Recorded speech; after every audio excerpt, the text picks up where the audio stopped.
It's 1994.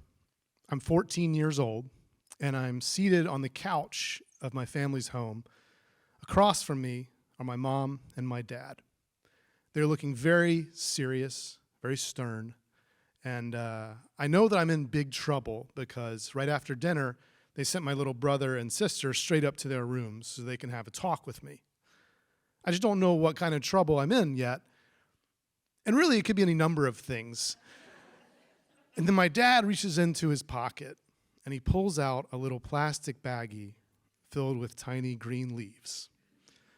He holds it up, and he says, "We found this in your sock drawer. And this is either spices for spaghetti sauce or marijuana." And he's trying to bring a little levity to this situation, right? But what I can't tell him is that that is spices for spaghetti sauce. He has in his hand a bag full of basil and oregano that I've pilfered from the kitchen because I have been selling fake weed to my classmates so that I can get money to get real weed for myself. I don't want my parents to know anything about this little startup business that I've got going on.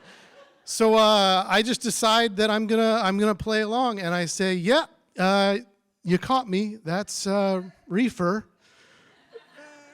And then my dad, he's a physician, so he just launches into this very long-winded lecture about the mental and physical dangers of abusing marijuana. And I look at my mom while he's talking, and she is just steaming mad. It's just shooting out of her ears. She can't wait for her turn, you know. And I understand why they're so angry. I'm not the kid that they thought they had.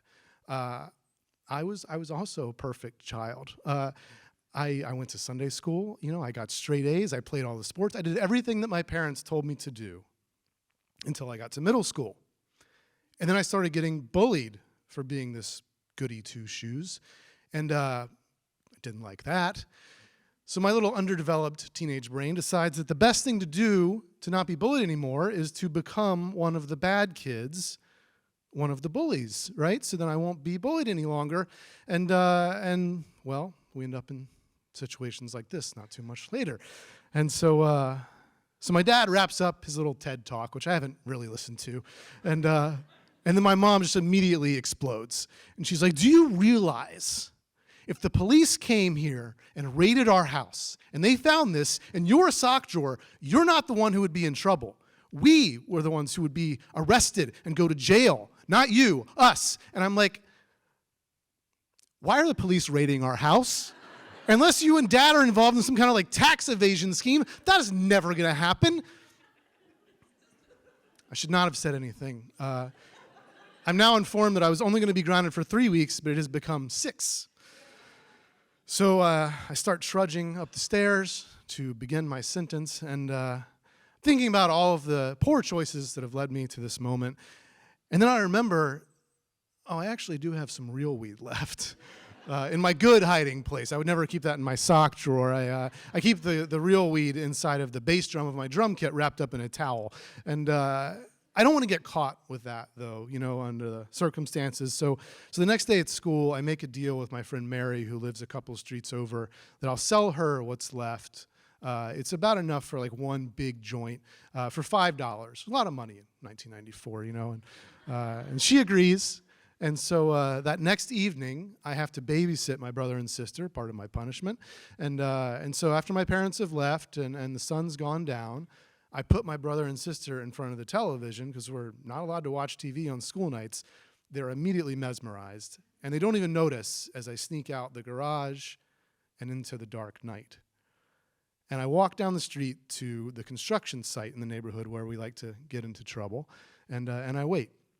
And then I see Mary and our other friend Jen walking up the street. But it's not just them, as we'd agreed. There's 2 guys with them who I don't think I recognize. And as they get closer, I definitely don't know them, you know, but they introduce them to me, and their names are Chris and Sammy. They go to a different middle school. That's why I don't recognize them. But they look exactly like the kind of bozos that I hang out with at my school. You know, they wear huge white undershirts as T-shirts, and they have gold chains and big baggy jeans with chains that go to their wallets, and they seem okay, you know. But I just want to get this over with and get back to my brother and sister. So I hand Mary the joint, and she gives me a $5 bill, and I'm ready to go. But then she's like, "Well, can you just keep a watch out? We want to smoke it right now." And I'm like, "All right, you know, let's move it along." And so Mary and Jen start to walk back behind the frame of the unfinished house. But Chris and Sammy are straight edge. They don't smoke, you know, so they hang back with me. And we get to talking a little bit, and we have some things in common. We like the same kind of music. We're into the same girls that we know, but we're 14, you know, so there's not like a lot to talk about. And a little lull naturally comes into the conversation. And then Chris says to me, "Hey, man, can I borrow some money?" This is a weird question to ask a 14-year-old who you've just met, right? I mean, like, I don't even have a job, you know, not anymore, anyway. And I'm never going to see these guys again. So I'm like, I'm sorry, I don't have any money to lend you. And he's like, "Well, we know you got that $5 that you just got from Mary." And I'm like, "Well, yeah, but it's like, that's all the money I have, you know?" And just then, Sammy comes up behind me, and he jams something into the small of my back. And I freeze. And my left hand is right there, and I just kind of instinctively reach my pinky out, and I touch the cold metal barrel of a gun. And Sammy leans in, and he says, "Hey, man, just be cool, all right? Just give him the money." So I reach in my pocket, and I take this crumpled up $5 bill, and I hand it over to Chris. And just then, Mary and Jen, they come back up from behind the house. They're giggling. They stink like weed. And then Chris and Sammy, they kind of back off, and they're like, "Hey, man, just be cool, all right? Nothing happened. Nothing. Be cool. Be cool." And I'm like, "Yeah, man, I'm cool."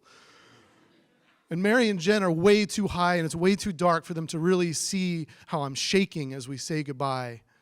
And they walk off down the street, and I wait until they're completely out of sight. And then I sprint all the way back to my parents' house. And I burst through the back door, and I go to the living room, and I see that my brother and my sister, they're still just sitting there just watching Nickelodeon like nothing has happened.